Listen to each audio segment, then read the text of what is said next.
ஒரு மாபெரும் தலைவரை, ஒரு மகத்தான மாமனிதரை இந்த நாடு இழந்திருக்கிறது. இந்த நாடு அடிமைப்பட்டு கிடக்கும்போது அதன் விடுதலைக்காக போராடிய வீர இளைஞர்களில் ஒருவர். எண்ணற்ற அடக்குமுறை, ஒடுக்குமுறை எல்லாவற்றையும் கடந்து துளியும் தன்னலமில்லாத இந்த மண்ணுக்கு மக்களுக்குமாக அரும்பாட ஆற்றிய ஒரு ஆகப்பெரும் தலைமை.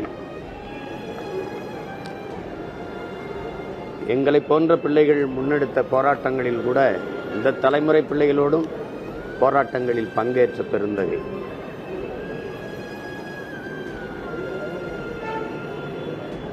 எவராலும் குறை சொல்ல முடியாத ஒரு மனித புனிதர். அவர் இன்று நம்மோடு இல்லை என்பதை நினைக்கும்போது மிகுந்த மன வலியாக இருக்கிறது.